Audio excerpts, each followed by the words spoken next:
Hello दोस्तों, आज हम पढ़ाने जा रही हूँ जो हमारा सीटेट यूपी टेट का एक महत्वपूर्ण टॉपिक है, वृद्धि और विकास। जो हमारा वृद्धि और विकास दिया गया है, ये ज़रूर ही हमारे पे एग्ज़ाम में पूछे जाने वाला टॉपिक है। तो इसमें हम वृद्धि और विकास के बारे में इसका कॉन्सेप्ट पढ़ाने जा रही हूँ। कॉन्सेप्ट और कुछ इसके प्रश्न भी रहने वाले हैं, तो इसके हम कॉन्सेप्ट के बारे में पहले विस्तार से समझेंगे और बाद को इसके कुछ हम प्रश्न भी करेंगे। तो पहले हम इसकी वृद्धि के बारे में समझते हैं, वृद्धि हमारी क्या है। जब हमारे शरीर की संरचना या आकार बढ़ना शुरू होता है, जब हमारा शरीर होता है उसकी संरचना या आकार वह बढ़ना शुरू होता है, तो उसे वृद्धि कहते हैं। जब हमारे मतलब शरीर में प्रोग्रेस होती है, हम ग्रोथ बढ़ते हैं, जैसे हमारे हाथ पैर आँखें, हमारा शरीर, हमारा वजन सब बढ़ता है, तो उसी को हम क्या कहते हैं, वृद्धि कहते हैं। वृद्धि का स्वरूप बाह्य होता है। जो हमारी वृद्धि होती है बाह्य होती है। वृद्धि कुछ समय के बाद रुक जाती, जो हमारी वृद्धि होती है कुछ समय के बाद रुक जाती है। जैसे उदाहरण के तौर पे हम देख सकते हैं, जो हमारी लंबाई है, लंबाई भी कुछ समय के बाद रुक जाती है, और चौड़ाई, जैसे चौड़ाई है वो भी रुक जाती है। तो वृद्धि क्रम के अनुसार नहीं चलती है। वृद्धि जो हमारी होती है क्रम के अनुसार नहीं चलती है। ऐसा नहीं हुआ हमारी लंबाई बढ़ी तो हम मोटे भी हो जाएं, अगर हमारी मोटाई बढ़ी तो हम लंबे भी हो जाएं। तो एक कोई ज़रूरी नहीं होता, इसका कोई क्रम नहीं होता। उदाहरण के तौर पे देख सकते हैं, हम भार लंबाई को नाप सकते हैं। जो हमारा भार होता है उसे भी हम नाप सकते हैं, लंबाई को भी नाप सकते हैं। वृद्धि केवल परिणामात्मक होती है। जो हमारी वृद्धि होती है केवल परिणामात्मक ही होती है। वृद्धि होने से विकास हो भी सकता और नहीं भी। जो हमारी वृद्धि है ये विकास के बिना भी हो सकती है। जैसे ज़रूरी नहीं है कि हमारा विकास हो तभी ही वृद्धि हो सकती है, ज़रूरी नहीं है। तो हमारी वृद्धि विकास के बिना भी हो सकती है। समझते हैं, उदाहरण, जब कोई आदमी मोटा हो जा रहा है तो उसकी वृद्धि हो रही है, परंतु ये जरूरी नहीं है कि मोटा होने से इसका क्रियात्मक विकास भी हो। अब हम विकास के बारे में समझते हैं, विकास क्या है। जब हमारे मानसिक, सामाजिक, संवेगात्मक तथा बौद्धिक पक्षों में परिपक्वता आती है, तो उसी को हम विकास कहते हैं। तो इसमें हम समझते हैं, मेरी मानसिक और सामाजिक, संवेगात्मक तथा बौद्धिक पक्षों में मैचुरेशन आती है, तो उसी को हम क्या कहते हैं, मैच्योरिटी आती है, तो उसी को हम क्या कहते हैं, विकास कहते हैं। विकास का स्वरूप आंतरिक एवं बाह्य दोनों।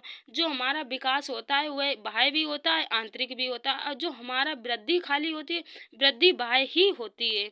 उदाहरण के तौर पे देख सकते हैं, भाषा हुई, ज्ञान हुई। भाषा जो हमारी होती है बाहरी होती है, और ज्ञान हुआ हमारा आंतरिक होता है। तो हम देख सकते हैं इसे इससे हम समझ सकते हैं, विकास जीवन भर चलता। जो हमारा विकास है जीवन पर्यंत चलता रहता है, कभी भी रुकता नहीं है। विकास जो हमारा है जीवन पर्यंत चलता रहता, कभी रुकता नहीं हो। तो हम कुछ ना कुछ जीवन भर लोगों से सीखते रहते, अपनी समाज से सीखते हैं। तो जीवन पर्यंत कुछ ना कुछ सीखते रहते हैं। तो विकास में निश्चित क्रम होता है। विकास जो हमारा होता है निश्चित क्रम से होता है। हमें हमें अपना जितना विकास करना होता है उतना हो सकता है। हमें जितना भी अपना विकास करना होता है उतना हम अपने कर सकते हैं विकास को। मानसिक विकास, सामाजिक विकास जितना हम चाहेंगे उतना हो सकता है। जो हमारा मानसिक विकास होता है, सामाजिक विकास, तो हम जितना चाहेंगे उसे वो मेरा हो सकता है। विकास का हम सीधे सीधे मापन नहीं कर सकते। जो हमारा विकास है इसको हम वृद्धि की तरह सीधे इसका मापन नहीं कर सकते। उदाहरण के तौर पे हम आज देखते हैं, पर सामाजिक विकास, नैतिक विकास का मापन नहीं कर सकते। जो हमारा सामाजिक विकास होता है, नैतिक विकास हुआ, इसका मापन नहीं कर सकते हैं। हम केवल मानसिक विकास का मापन, जो हमारा मानसिक विकास होता है उसका हम मापन कर सकते हैं। विकास परिणामात्मक और गुणात्मक दोनों होता है। जो हमारी वृद्धि होती है ओनली परिणामात्मक होती है, और जो हमारा विकास होता है परिणामात्मक और गुणात्मक दोनों होता है। विकास वृद्धि के बिना भी संभव। जो हमारा विकास होता है वह वृद्धि के बिना भी संभव होता है, क्योंकि कुछ व्यक्ति का आकार, ऊंचाई एवं भार नहीं बढ़ता, परंतु उसमें नैतिक विकास, सामाजिक विकास, बौद्धिक विकास अवश्य होता है। जैसे हम देख सकते हैं, जरूरी नहीं है कि जब हमारी वृद्धि हो तभी ही विकास हो। विकास वृद्धि के बिना भी हो सकता है, और जो वृद्धि है वो विकास के बिना हो सकती है। तो इसमें हमारा विकास के आयाम देखते हैं क्या है। विकास बहुआयामी होता है और बहुदिशात्मक भी होता है। जो हमारा विकास होता है बहुआयामी होता है और बहुदिशात्मक भी होता है। देखते हैं हम शारीरिक विकास। ये जीवन में मानव में होने वाले शारीरिक परिवर्तनों को संदर्भित कर। जो हमारा शारीरिक विकास होता है मानव में होने वाले जो मानव के शरीर में परिवर्तन होते हैं उसी को संदर्भित करता है। इसमें शारीरिक, मस्तिष्क गति, कौशल, स्वास्थ्य और कल्याण में वृद्धि और परिवर्तन। जो हमारे मस्तिष्क, माइंड में और कल्याण को, स्वास्थ्य में वृद्धि जो होती है उसी को हम शारीरिक विकास कहते हैं। गत्यात्मक विकास क्या होता है? गत्यात्मक विकास क्या है? यह एक तरह से बालक के शारीरिक विकास से जुड़ा, जो हमारा गत्यात्मक विकास होता है बालक के शारीरिक विकास से जुड़ा हुआ होता है। ये मांसपेशियों, हड्डियों की क्षमता और उन पर नियंत्रण करने में संबंधित होता है। जो हमारा गत्यात्मक विकास होता है मांसपेशियों, हड्डियों की क्षमता और उन पर नियंत्रण करने से संबंधित होता है। गामक विकास में बालक के चलने, दौड़ने, कूदने और भोजन करने आदि विकास को शामिल किया गया है। जो हमारा गामक विकास होता है इसमें बालक के चलने और दौड़ने, कूदने और भोजन करने आदि विषयों को शामिल किया गया है। इसे 2 भागों में बांटा गया है। गामक विकास को 2 भागों में बांटा गया है। इसके 2 भाग क्या हैं? चलो हम देखते हैं। सूक्ष्म गतिक कौशल और स्थूल गतिक कौशल। तो सूक्ष्म गतिक कौशल क्या देखते हैं? फाइन मोटर स्किल क्या है हमारा? इसमें मांसपेशियों का कम इस्तेमाल होता है। जो हमारी मांसपेशियां होती हैं, जो सूक्ष्म गतिक कौशल होता है इसमें कम इसका यूज होता है। उदाहरण के तौर पे हम देखते हैं लिखना हुआ, काटना हुआ, रंग भरना हुआ, भोजन करना। तो इसमें जो हम एक काम करते हैं, लिखते भी हैं, रंग भरते हैं या भोजन करते हैं, तो इसमें हमारी मांसपेशियों का ज़्यादा यूज नहीं होता है। हम इसमें अपनी मांसपेशियों का कम यूज करते हैं। और हम देखते हैं दूसरा क्या है? स्थूल गतिक कौशल। जो हमारा ग्रॉस मोटर स्किल होता है तो इसमें ये हमारा क्या है? इसमें मांसपेशियों का ज़्यादा इस्तेमाल होता है। इसमें क्या होता है? स्थूल गतिक कौशल में क्या होता है? इसमें हमारी मांसपेशियों का बहुत ज़्यादा इस्तेमाल होता है। जैसे हम देख सकते हैं उदाहरण के तौर पे तैरना हुआ, कूदना हुआ, दौड़ना हुआ। अगर हम दौड़ते हैं या कूदते हैं, पानी में तैरते हैं, तो इसमें हमारी मांसपेशियां हैं उनका बहुत ज़्यादा यूज होता है। चलो देखते हैं मानसिक विकास क्या है। जो हमारे मानसिक विकास है ये क्या है, इसके बारे में हम समझते हैं। ये ये आसपास की चीज़ों को सीखने और समझने के लिए जानकारी का पता लगाने और संसाधित करने की क्षमता को संदर्भित करता है। जो हमारा मानसिक विकास होता है वो चीज़ों को समझने के लिए जानकारी का पता लगाने और संसाधित करने की क्षमता को संदर्भित करता है। और हमारा सामाजिक विकास क्या है देखते हैं। ये जीवन भर सामाजिक कौशल और मूल्यों के विकास को संदर्भित करता है। जो हमारा सामाजिक विकास है ये सामाजिक कौशलों और मूल्यों के विकास को संदर्भित करता है। मनुष्य समाज में मानदंडों के अनुसार अनुकूलन करना सीखता है और समाज को समझता है। जो हमारा ये सामाजिक विकास होता है इसमें क्या करता है? बालक समाज के अनुसार रहना सीखता है और समाज को समझता भी है। संवेगात्मक विकास हमारा क्या है? ये अपने और साथ ही साथ दूसरे के संवेगों को नियंत्रित करने में प्रबंधित करने की क्षमता को विकास को संदर्भित करता है। इसमें भावनाओं का विकास, भावनात्मक परिपक्वता और भावनात्मक बुद्धिमत्ता शामिल है। हमारा नैतिक विकास क्या है? जिसमें सही गलत के बीच अंतर करना, ये हमारा नैतिक विकास देखते हैं। बच्चे के विकास एक महत्वपूर्ण पहलू है मानव कृत्यों के सही और गलत के बीच अंतर करना। जो हमारा नैतिक विकास होता है उसमें क्या होता है कि हम सही गलत के बीच, जो बच्चा होता है सही गलत के बीच अंतर करता है, क्या सही है और क्या गलत है। जो भाषा विकास होता है, भाषा विकास क्या है? ये भाषा को समझने, अनुभव करने और उपयोग करने की क्षमता को संदर्भित कर। जो हमारा भाषा विकास होता है ये हमें समझाता है, बच्चे को समझाता है कि भाषा कैसे अनुभव, कैसे इसे समझना चाहिए और कैसे इसको बोलना चाहिए, कैसे इसका उपयोग हमें करना चाहिए। तो देखते हैं बालक विकास के सिद्धांत क्या हैं। इसका पहला सिद्धांत क्या है? समान प्रतिमान का सिद्धांत। इसमें हम देखते हैं पहला दिया है समान प्रतिमान का सिद्धांत। इसके अनुसार प्रत्येक जाति अपने जाति के अनुरूप के विकास के प्रतिमानों का अनुसरण करती, जैसे मानव हुआ, हाथी हुआ। इसमें हमें बताया गया जैसे समान व्यक्ति अपने समान प्रतिमानों का अनुसरण करता है। जैसे मानव हुआ, मानव का अगर बच्चा होगा तो मानव के समान, हाथी का बच्चा है तो हाथी के समान, अपने समान प्रतिमानों का अनुसरण करता है। इसका हम दूसरा देखते हैं, दूसरा सिद्धांत क्या दिया गया है। बालक का दूसरा सिद्धांत क्या है? विकास की दिशा का सिद्धांत। ये विकास की दिशा का सिद्धांत दिया गया है।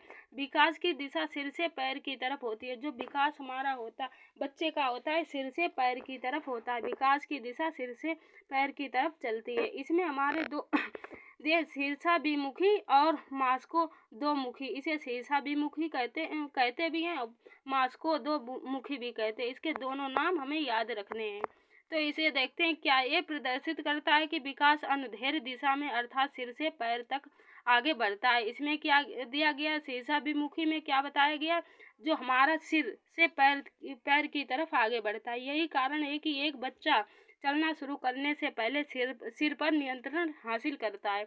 इसमें बताया गया, एक बच्चा चलने से पहले अपने सिर को नियंत्रण करना हासिल कर लेता है। समीप दूरमुखी सिद्धांत या दूराभिमुखी सिद्धांत क्या बता रहा है? ये पास से दूर और शरीर के कुछ हिस्से से आगे की ओर बढ़ता है। इसमें बताया गया कि ये दूर और शरीर के कुछ हिस्सों में आगे बढ़ता है और फिर सबसे पहले चरम सीमाओं का विकास करती है। इसीलिए विकास के पहले चरणों में बच्चा छोटी मांसपेशियों या कौशल के बजाय मौखिक मांसपेशियों को विकसित करना शुरू कर देता है। इसमें बताया गया, बच्चा छोटी मांसपेशियों या कौशल के बजाय मौखिक मांसपेशियों को विकसित करना शुरू कर देता है। देखते हैं 3 वाला, निरंतरता का सिद्धांत। विकास कभी ना रुकने वाली प्रक्रिया है। विकास जो हमारा होता है लगातार होता रहता है, कभी ना रुकता है। ये जीवन पर्यंत चलने वाली प्रक्रिया, केवल इसकी मंद और तेज होती रहती है। इसकी जो गति होती है ये मंद और तेज होती रहती है, लेकिन ये कभी भी रुकता नहीं है।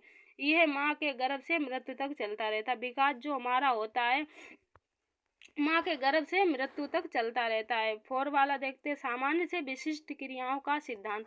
जो विकास होता है सामान्य से विशिष्ट की ओर होता है। तो देखते हैं, विकास हमारा सदैव सामान्य से विशिष्ट की ओर चलता है, ना कि विशिष्ट से सामान्य की ओर। उदाहरण के तौर पे देख सकते हैं, उठना, बैठना, चलना, दौड़ना। पहले बालक क्या स्टार्ट करता है? पहले उठना, फिर बैठना और फिर चलना, फिर दौड़ना, फिर बाद में वह दौड़ने लगता है। पूर्व अनुमान का सिद्धांत क्या बता रहा है? विकास पूर्व अनुमान होता है, क्योंकि हम पहले ही अनुमान लगा सकते हैं कि विकास की दिशा में ज़्यादा हो रहा है। हम कुछ थोड़ा बहुत अनुमान लगा सकते हैं कि बच्चे का विकास किस दिशा में सबसे ज़्यादा हो रहा है।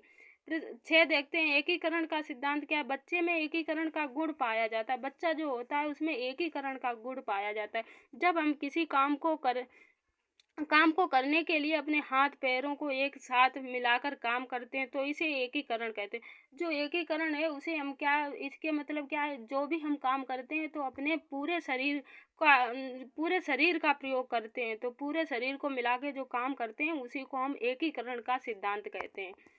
व्यक्तिगत भिन्नता का सिद्धांत क्या है? 7 वाला हम देखते हैं, व्यक्तिगत भिन्नता का सिद्धांत क्या है? बच्चों का विकास व्यक्तिगत भिन्नता के अनुसार चलता है। जो बच्चे का विकास होता है अलग अलग होता है। किसी भी विकास की गति तेज तो किसी की कम होती है। किसी बच्चे का विकास तेजी से हो रहा है तो किसी बच्चे का विकास बहुत धीमी गति से हो रहा है। बत्तलाकार बनाम रेखीय प्रगति का सिद्धांत क्या है? बत्तलाकार बनाम रेखीय प्रगति का सिद्धांत देखते हैं। विकास कभी भी रेखीय नहीं होता। जो हमारा विकास होता है कभी भी एक दिशा में नहीं होता, मतलब ये कभी भी सीधा रेखा में नहीं चलता है। कभी इसकी गति धीमी होती है तो कभी इसकी गति तेज होती है, एक रेखीय में नहीं होती है। देखते हैं अंतर संबंधित विकास का सिद्धांत क्या है?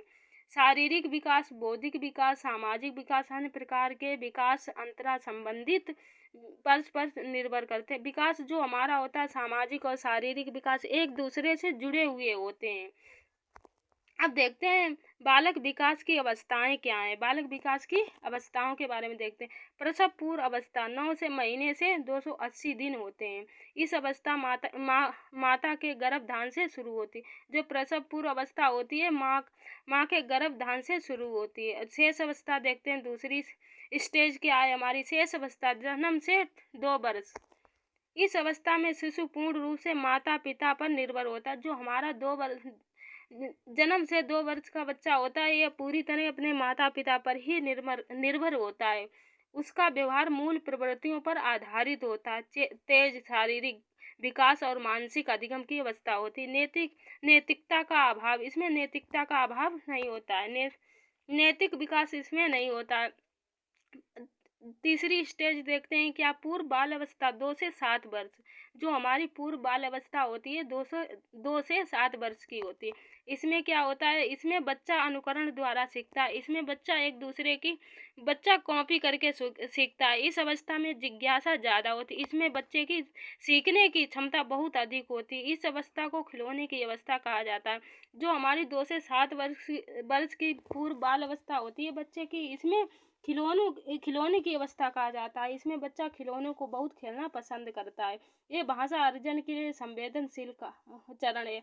इसमें बच्चा किसी से भाषा बहुत आसानी से संवेदनशील मतलब बहुत अच्छे से सीख लेता, अर्जित कर लेता है। इस अवस्था में बच्चा कल्पनाशीलता वाले खेलों में ज़्यादा सक्रिय रूप से भाग लेता है। इस अवस्था जो पूर्व बाल अवस्था होती है 2 से 7 वर्ष, इस अवस्था में बच्चा कल्पनाशीलता वाले खेलों में बहुत एक्टिव रूप से भाग लेता है। उत्तर बाल अवस्था देखते हैं हमारी क्या है। इसमें ये हमारी अवस्था होगी 7 से 12 साल। उत्तर बाल अवस्था या बाल्य अवस्था, इसमें तार्किक चिंतन की अवस्था कहा जाता है। इसमें बच्चा बहुत तार्किक चिंतन करता है। इसे आरंभिक स्कूल की अवस्था कहा जाता है। जो उत्तर बाल अवस्था होती है 7 से 12 वर्ष की, ये स्कूल की अवस्था भी कहा जाता है। इसे गंदी अवस्था भी कहा जाता है। इसे स्मृति की अवस्था या स्मार्ट एज भी कहा जाता है। इसे खेलों की अवस्था कहा जाता है। इसे अवस्था में संग्रहण की प्रवृत्ति विकसित होने लगती है। इसमें बच्चा चीज़ों को इकट्ठा करने लगता है। इसे टोली समूह की अवस्था कहा जाता है। इसमें बच्चा ग्रुप में खेलना बहुत पसंद करता है। इसे जीवन का अनोखा काल, जो हमारी बाल अवस्था होती है, इसे जीवन का सबसे अनोखा काल भी कहा गया है 7 से 12 साल की उम्र को। किशोरावस्था देखते हैं क्या है, 12 से 18 वर्ष की हमारी जो बच्चे की किशोरावस्था होती है, इसे जीवन का सबसे कठिन काल कहा गया। जो किशोरावस्था होती है 12 से 18 वर्ष की, इसे जीवन का सबसे कठिन काल भी कहा गया है। इसमें संघर्ष, तनाव, आंधी तूफान, उलझन की अवस्था कहा गया। जो 12 से 18 वर्ष किशोर अवस्था होती है, इसमें तनाव भी बहुत ज़्यादा होता है। बच्चे को तनाव, आंधी तूफान और उलझने भी बहुत होती हैं। इसमें विषमलिंगी आकर्षक भी होता है। इस अवस्था को स्वर्ण काल भी कहा गया है। इसे गोल्डन काल भी कहा गया है। इस अवस्था को वीर पूजा की भावना होती है। इस अवस्था में बच्चे वीर पूजा की भावना होती है, एक दूसरे की तरह बनना चाहते हैं। कोई अच्छा है तो उसकी तरह बच्चा देखता है, तो उसकी तरह कॉपी उसकी करता है। तो इस अवस्था में बच्चे अमूर्त चिंतन करते हैं। जो किशोर अवस्था होती है 12 से 18 वर्ष की, इसमें बच्चे अमूर्त चिंतन करने लगते हैं। बुद्धि क्या है, इसमें हम बुद्धि के बारे में पढ़ते हैं। बुद्धि समस्याओं को सुलझाने में मदद करती है। जो हमारी बुद्धि होती है समस्याओं को सुलझाने में मदद करती है। बुद्धि से व्यक्ति तर्क करता है और विचार करता है, इमेजिनेशन करता है। जो बुद्धि है इससे व्यक्ति तर्क भी करता है, विचार भी करता है और इमेजिनेशन भी करता है। बुद्धि एक बहुदिशात्मक होती है और कठिन योग्यताओं का एक सेट होता है। जो हमारी बुद्धि होती है बहुदिशात्मक होती है और कठिन योग्यताओं का एक सेट भी होता है। बुद्धि स्थायी और परिवर्तनशील होती है। बुद्धि हमारी हमेशा चेंज होती रहती है और इसमें हमेशा कुछ ना कुछ परिवर्तन होता रहता है। बुद्धि अनुकूलन स्थापित करने में मदद करती है। जो हमारी बुद्धि होती है वातावरण के साथ हमें ढालने में मदद करती है। बुद्धि के प्रकार देखते हैं। थॉर्नडाइक के अनुसार बुद्धि के 3 प्रकार हैं। जो हमारे थॉर्नडाइक जी ने बताया है कि बुद्धि हमारी 3 प्रकार की होती है, मूर्त बुद्धि, अमूर्त बुद्धि और सामाजिक बुद्धि। तो इसमें हम देखते हैं मूर्त बुद्धि क्या है। मूर्त बुद्धि से अभिप्राय जो चीज़ें हमारे सामने होती, जो मूर्त मतलब होती है जो चीज़ें हमारे सामने रखी हुई। मूर्त का मतलब प्रत्यक्ष जिन चीज़ों को हम देख कर हम कार्य करते हैं। जो चीज़ें हमारे सामने रखी हैं उन्हीं को हम देखकर कार्य करते हैं, मतलब उनको कॉपी करके हम कुछ भी काम करना शुरू करते हैं। उन्हें मूर्त बुद्धि के अंतर्गत आती है। वो बुद्धि क्या होती है, वो हमारी मूर्त बुद्धि होती है। जैसे मैकेनिक हुआ, कारीगर हुआ, मूर्त बुद्धि के उदाहरण है। अमूर्त बुद्धि देखते हैं क्या है। जो बुद्धि हमें दिखाई नहीं, अमूर्त बुद्धि क्या होती है, जो बुद्धि हमें दिखाई नहीं देती है, जो भावनाओं और विचारों से संबंधित होती है। जो हमारी बुद्धि होती है अमूर्त बुद्धि, जो भावना और विचार जिसके लिए हम भावना और विचार करते हैं, जो हमें दिखती नहीं है। जैसे कवि हुआ, डॉक्टर हुआ, चित्रकार हुआ, इनके अंदर अमूर्त बुद्धि होती है। सामाजिक बुद्धि कौन सी है? जो समाज सेवा में होते हैं, समाज के लिए कार्य करते हैं और सामाजिक बुद्धि में आते हैं। जैसे नेता हुआ, व्यवसायिक हुआ, समाज सेवा, अध्यापक आदि, इनके अंदर कौन सी बुद्धि? इनके अंदर सामाजिक बुद्धि पाई जाती है। देखते हैं 1916 में टर्मन के द्वारा बुद्धि लब्धि का संशोधित सूत्र दिया गया। जो टर्मन ने बुद्धि लब्धि का सूत्र दिया है, इन्होंने संशोधित किया कि यह सूत्र मानसिक आय बटे वास्तविक आय गुणे 100। बुद्धि बुद्धि लब्धि और उसकी स्थिति बताइए, इसके आयु की और स्थिति क्या है?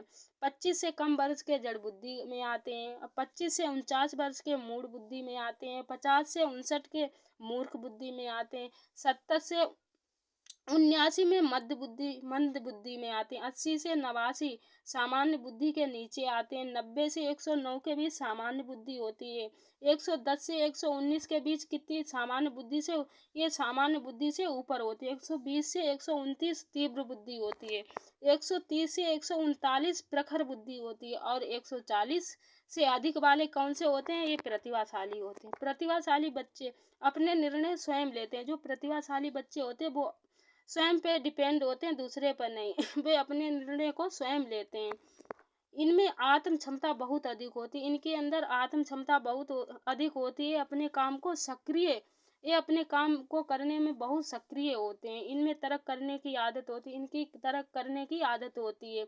इन्हें ऐसे मदद की ज़रूरत होती है जो इन्हें स्कूल से नहीं मिल पाती। जो प्रतिभाशाली बच्चे होते हैं इन्हें ऐसे मदद की ज़रूरत होती है जो इन्हें स्कूल से नहीं मिल पाती है। इनमें सोचने और तर्क करने की क्षमता बहुत अधिक, ये चीज़ों को सोचने और तर्क करने की क्षमता बहुत अधिक इनके अंदर होती है।